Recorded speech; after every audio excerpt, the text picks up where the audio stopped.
the whale. Hey! You have. I have not heard the whale. We'll get into that here in a second, but welcome back to the Adam and Rachel Show. It is Tuesday, what is it, the 5th of June? I think the 5th, yeah. It's the 5th of June. We just got back from a conference last week. That's why you guys missed us on the show. Wednesday, Thursday, Friday. It's because we were either in a conference room or we were on an airplane. So now we're back and we're glad.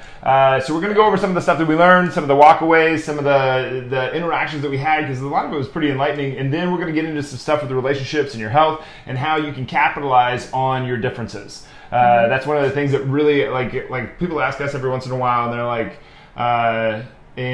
questions about our relationship and some of the weird stuff that we've done, because we've done a lot of weird stuff to get to where we are, because like health, wealth, relationships, time, if it's one of your greatest resources, you better do everything you possibly can to get to have the best possible experience that you can in this life. So I didn't want a normal relationship. I wanted an incredible relationship, and Rach did too. It's something that we agreed upon. So we did everything we possibly could. I forgot that it's warm in here, and if it touch you, you're like, oh my god, your hands, you're such a furnace.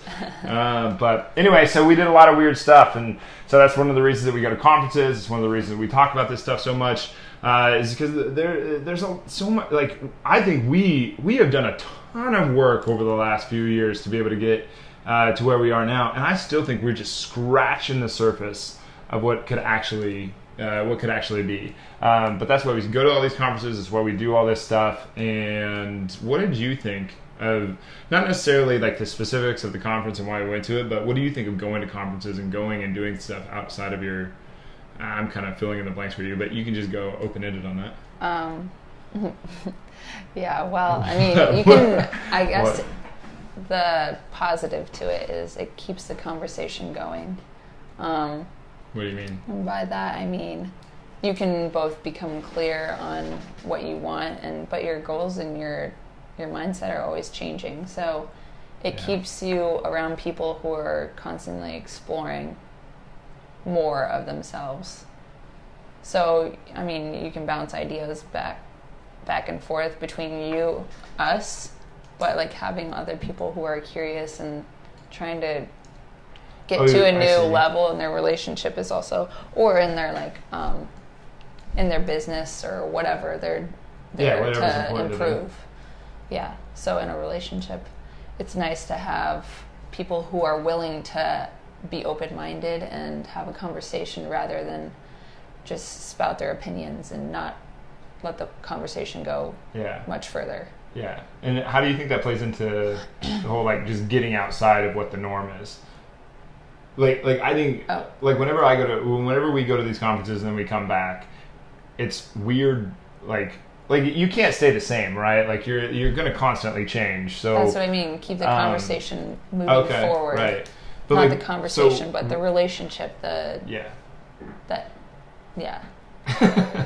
So when we come back from these and we're a little bit different, like something has changed in us and our dialogue's a little bit different.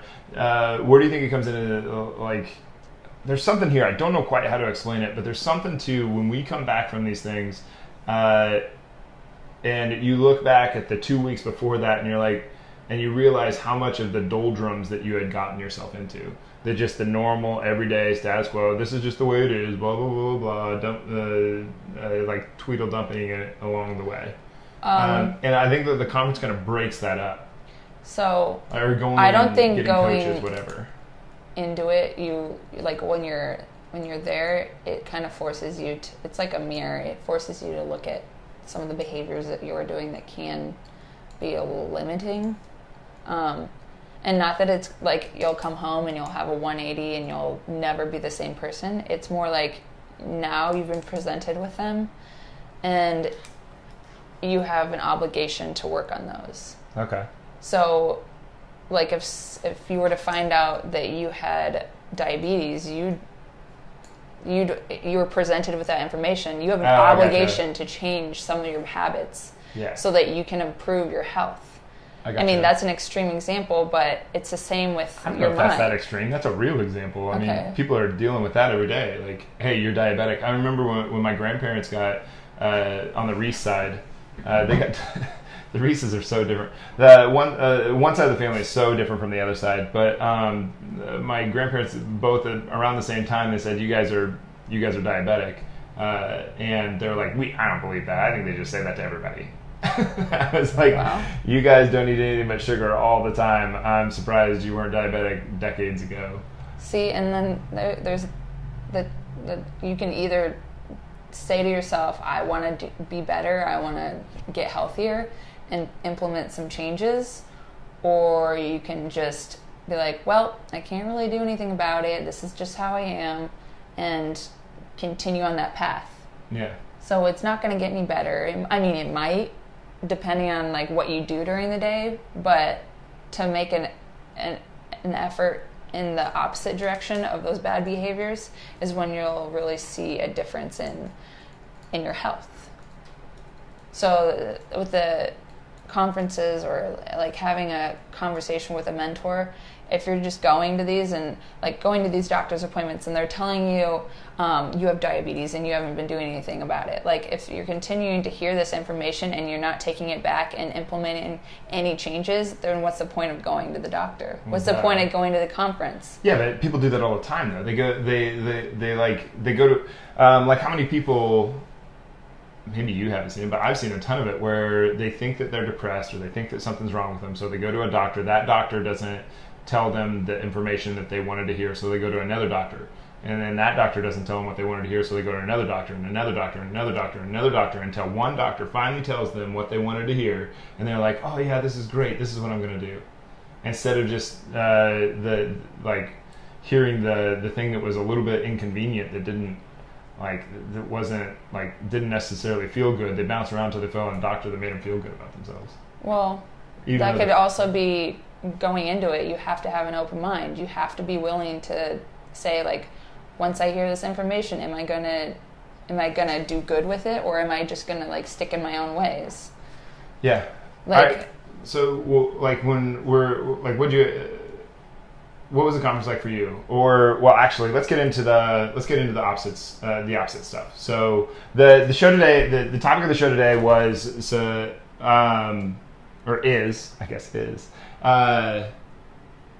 idea of opposites in relationships, and we want to get clear here. Like from my perspective, you have opposites that attract, but commonalities sustain.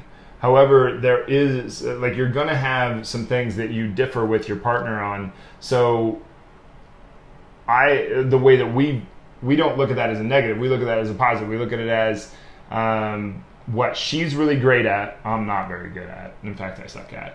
And what I'm really good at, she really sucks at. So it's like this, like we can look at it like we are both, like we the things that I suck at, she's really good at, so she makes up for that. And then the things that I suck at, she's really good at, so it makes a very good team. It's a yin and yang. I don't know if it's a yin and yang. Well, we both bring things that we both maybe help it's each a yin other yang. be each other's best self by, I don't know, when you kind of look at it like you don't want to be in a tug-of-war kind of relationship. You don't want to be the total same person. And like two leaders are going to be pulling in the opposite direction, butting heads.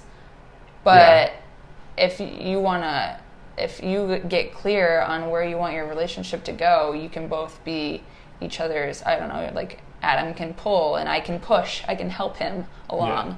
And the same with in any direction. Once you're clear on that, we kind of just balance each other out. Yeah. There's a lot of things that he's awful at, but I'm better at. There's a lot of things I'm awful at, and he's better at. But that kind of brings it all to a whole and kind of, I don't know, smooths out the surface of like what we're not good at. Well, I think a lot of people get into their relationships and that like they end up with a person that is exactly like they are. And if you're exactly like, if you have the same set of skills, if you both suck at the same things and you're both great at the same things, you're going to have this fight for who's great at what, and you're going to have this lack of over here. Mm-hmm. So if you have the opposite thing going on, it can be powerful if you frame it that way. But I don't think people frame it that way. I think they frame it the other way around. It's like they don't complement each other. like there's a difference between having things in common. Like if we had completely different interests, like completely polar That's what I opposite, mean. that's different than I was hoping that you'd go there. than behaviors and Skills. skills. Yeah. So what are you talking about when you say that? Like, so to be in a relationship, it's great to have similar interests, similar common interests, I guess. I think the vision. I think that's what you're going for. Like, yeah. So like the we vision have that we want for our a lives. common goal. Yeah. But the way we get to that goal is not always going to be the same. And we have common, like, for instance, like some of our values are extremely common. Like, commonalities sustain, but like opposites may attract, but commonalities sustain. So you want those commonalities to be certain attributes that you do have. For instance, both of us are extremely curious people. Like if she wasn't a curious person, I don't think that I would be interested. And if I wasn't a curious person, I don't think that she would be interested. Both of us are on an insane level of curious. Like we just want to know. We want to know. We're really like we want to know about other people. We want to know about other things. We're constantly asking questions. I'm much more analytical. I wouldn't say that that's like, but like she just like wants to know how people tick, so that because one of her values is like through service, like it's like something that like human interaction is really important for her. Yeah.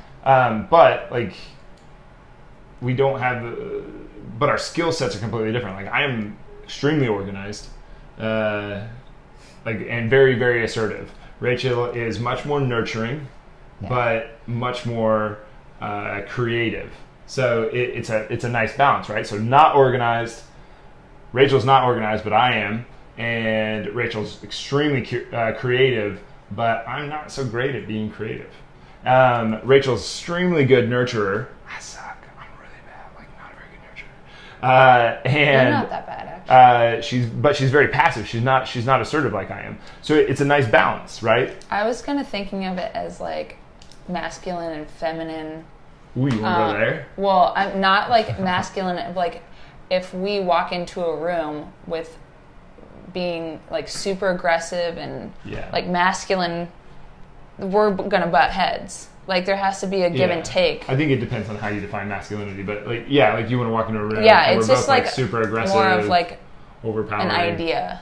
Yeah, like in a relationship, kind of why men and females go together so well is because they complement each other. Yeah.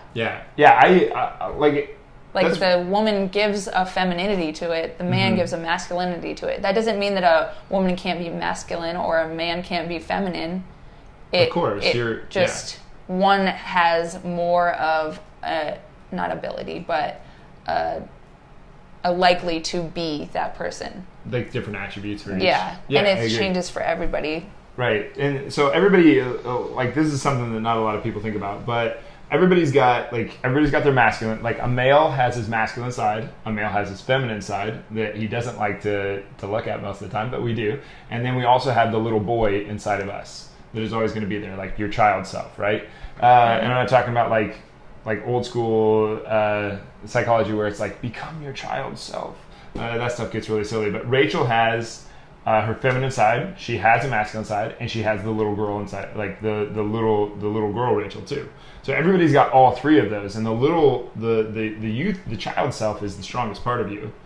But you should own both your masculine and your feminine side, because that's where like there's a lot of power in that.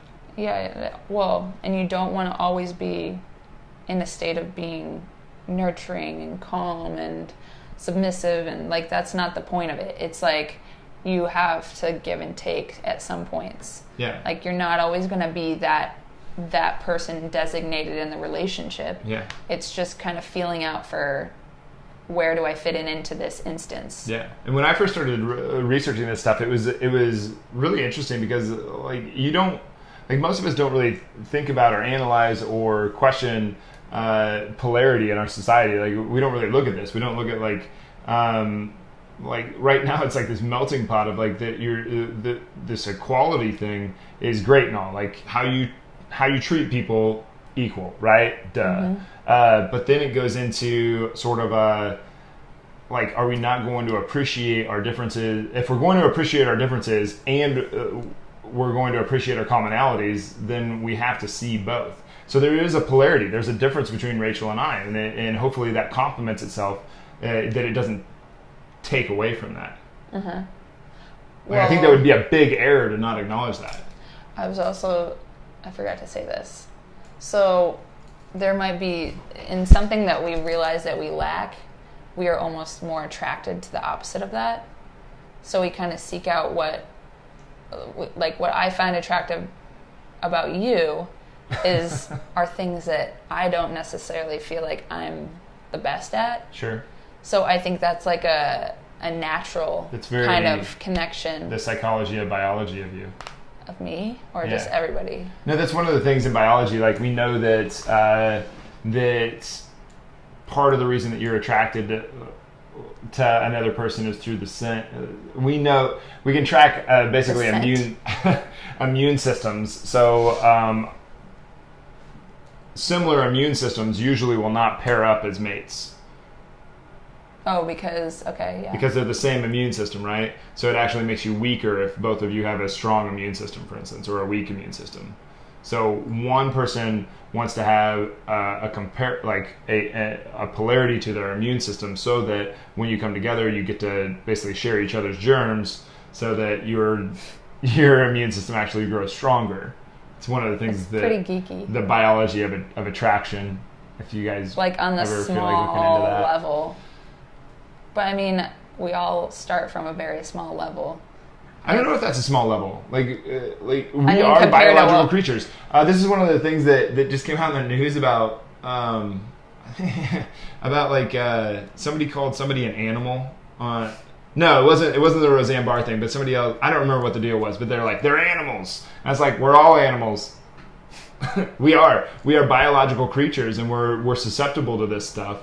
Just because we think a lot doesn't necessarily mean that we're not susceptible to our own biology. We are going to have certain things happen. Our DNA just doesn't. Basic needs that kind of take over. Yeah, if you suppress your reptilian brain, you're asking for a lot of bad stuff. If you suppress your if you don't eat long enough, like, I've starved. Like ask any wrestler who's cut weight, and they'll be like, yeah, I've looked at food in the garbage, thought about eating it. Oh, because you were just so hungry? I've thought about eating rotten food before. Yeah. Gross. Yeah.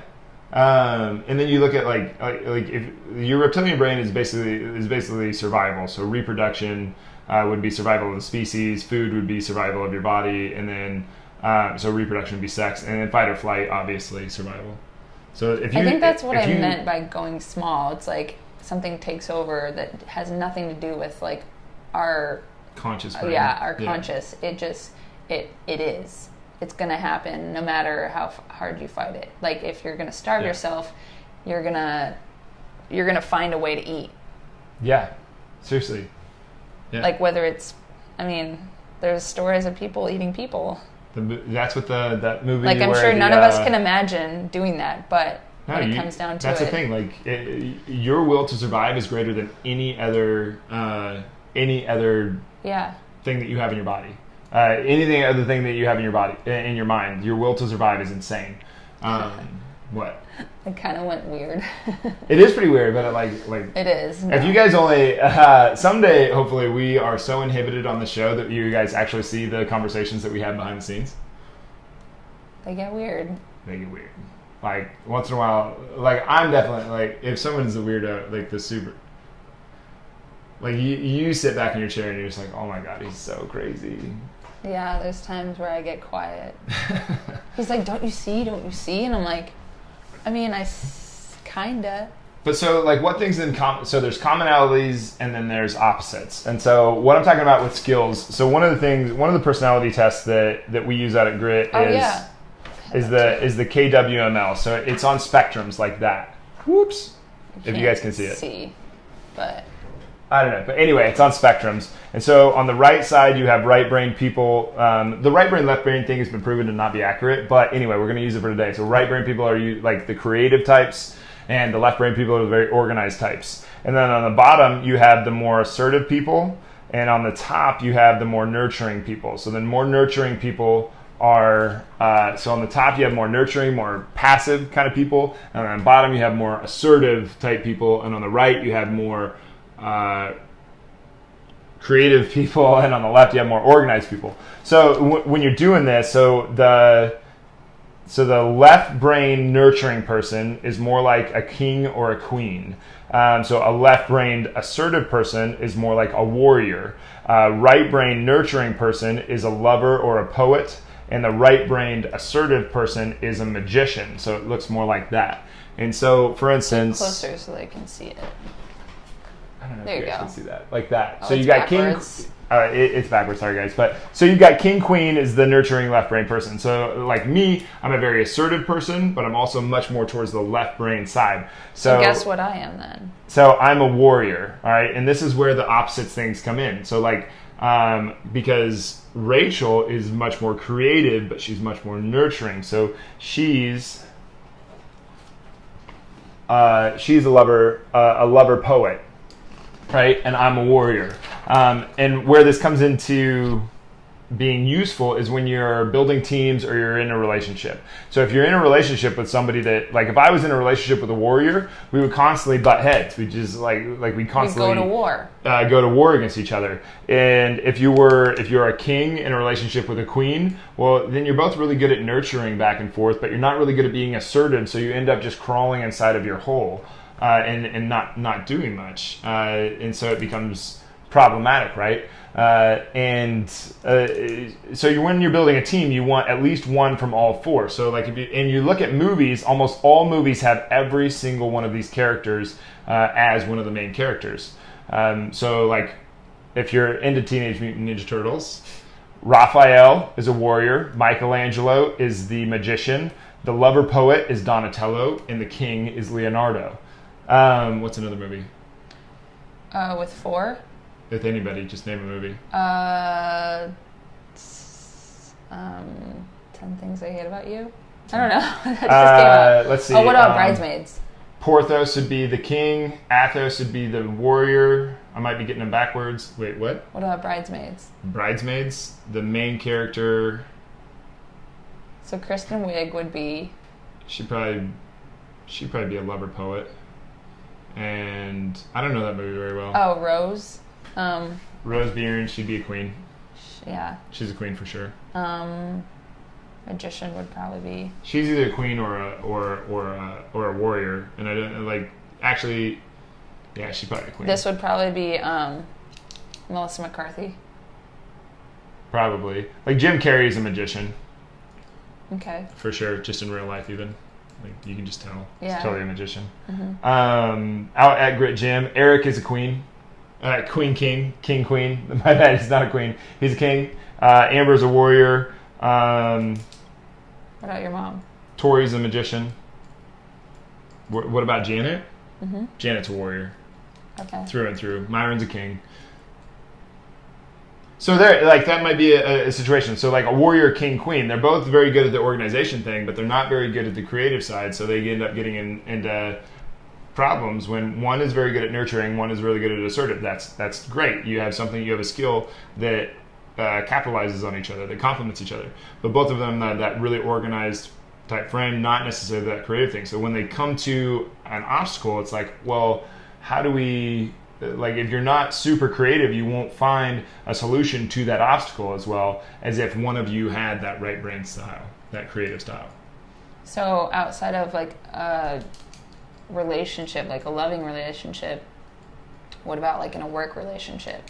It works the same way. So you want to have all 4. You don't want to have a bunch of kings and queens, or you don't want to have a bunch of warriors. Yeah. Because your mom sent us that video the other day that Bill Gates was talking about the different types of, like he thought that just really smart people will always find a way to get the job done. And then later on he realized that's a big mistake, because if you just have a bunch of smart people in a room, they end up basically getting in a fight. You gotta have the different skill sets. You gotta have a different deal going on there. Otherwise, you don't complement each other as well. yeah, so you're gonna get the most done with all your personalities, kind of working as a whole, not all being a warrior and fighting to the death. You're not gonna get anything done, actually.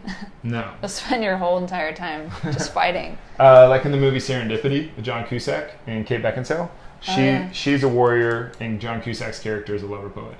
In most of his movies, he's a lover poet. Almost all of them. In almost all of Jim Carrey's movies, he plays a magician. Yeah. Yeah. What about Oprah? Oprah's a queen.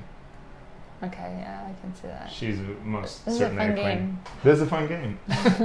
Some people aren't so clear, and some people are. But this is one of the ways. Like commonalities sustain, though. So like opposites attract, but opposites usually end up just butting heads because like when you talk about opposites, you're talking about opposite interests, opposite values. Where you talk about skills, it's like when you're talking about values and interests, you want commonalities.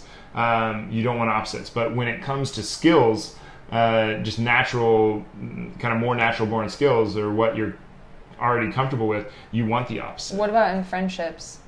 I think it's the same thing. Like if you had a group of friends together, like TJ, magician, Dane, king, Drew, lover poet, Okay. me, warrior. So you work together as a friend group. We would probably work really well together, yeah. Okay. I didn't think of it like that. No, I just have a lot to think about. But yeah, you gotta think like think how often warriors get competitive, All the time. or how many warriors are drivers that are just like really like the dominant. Like me as a warrior, I have to stop and be like, calm down, figure everything out, adjust the scenario. Whereas like for self development too, this personality test works really well because like if you're a lover poet, you should be doing jujitsu and trying to be as organized as possible. What is this called? This is the KWML. Okay. It's just put on spectrums. It's really simple. But that's Jam. That's Amber. What'd she say? Well, it pops up as Grit Jim. But I was like, wait, how is Grit Jim talking to Grit Jim? Grit Jim is live right now.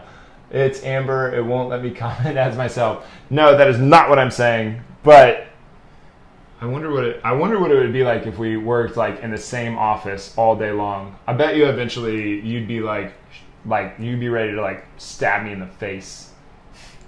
What do you think? Me or Amber? I hope you wouldn't want to stab me in the face. No, but why would Amber?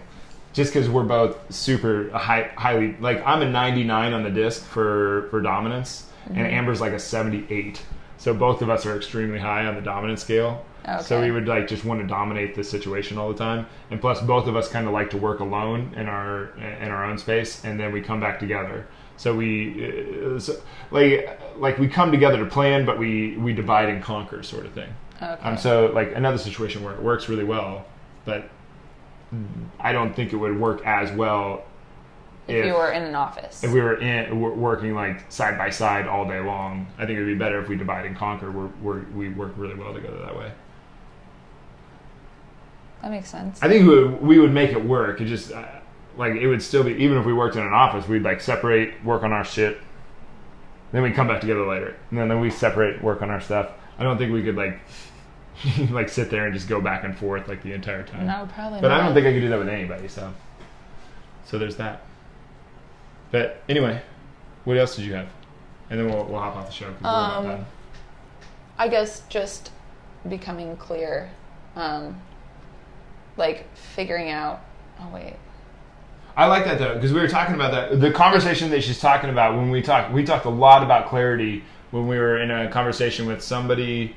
They ran a business because we were at a coaching conference, basically like how to become a better coach. And we were talking to this person who coaches people through couples through relationships that are like co-entrepreneurs, like they both own the business. Oh yeah. And I was like, I think clarity is the biggest thing. Like, she was asking, what are your biggest obstacles? And I'm like, well, like just being extremely literal, extremely clear. Like when you say, what time is it? And someone says, it's late. Well, no, I asked for, is it 7:38 or is it 9:42 or is it 1 o'clock in the morning? Like, what's late mean? I want like extremely clear. And like we're talking about what the word, like clarity of the word love. Like, how do you define the word love? How do I define the word love? Like getting extremely clear. Because one of the agreements we had was that when one of us gets angry, like let's say I get angry and she has a clear head, she's like, "What are you pissed about?" We know that we need to walk away from each other for a little bit, right? but we have an agreement that it's not on the person's shoulders that is mad to walk away, because that person's not thinking clearly. If I'm the one that's mad, she's the one that walks away. And we were talking about that. So, okay, yeah. Becoming clear and being able to ask questions. Yeah. If you're not clear. That's huge. Yeah, because how are you going to get clear if you don't ask you question? can be clear, but along the way there might be questions. Yeah. It doesn't necessarily mean that the goal is changed. It just means like I've lost this bit of clarity. Yeah. Get Yeah. clear on it. Other way. Oh well, it does turn off when you turn it up. Yep. No way. I didn't know. Yeah. But yeah, clarity is like a huge, huge deal. If you don't get clear on what you're talking about, then how are you gonna? And if you don't ask questions, how are you ever gonna get clear? Yeah. I mean, if What someone's, does that mean? if you think you're doing something right and someone's constantly getting mad at you, that's when you should ask questions, because You're you probably might not think doing that it you're right. doing it right until, yeah. And then if that's not the case, then that's on them. They're not following the path. Yeah. But if you don't have those agreements set up first, what happens? You'll never know. You'll never know. You'll never know. All right, you ready to hop off? Yeah. All right, so what did we get accomplished today? We got clear. Did we? Yeah. On oppositions or opposites or on commonalities? Both. Are both helpful? Yes. Could both be detrimental? Yes. Could we hop off the show? Yes. Do you want to send us off? No, you can go. I know how you like to do it. Nice. Way to... That's like, will you please? I just like how you do it. All right, thanks for being here, guys. We really appreciate it. Can you please slap the share button, send this out to everybody that you know. If you got something out of it, we would really like to hear back from you. We really like to hear feedback. It's fun when you guys do. We do this show daily, 12:30 p.m. Central Standard Time. You can hit the follow button, and it will alert you when we go live. But these are always live. Every one of these is live. And tomorrow we have an interview with Andrew Millett, which should be really good. He's an expert in physical therapy, and that's a long time ago for me. But anyway, it'll be really good. Hope you guys enjoyed today and got something out of it. We'll be back next Tuesday. All right, thanks, guys.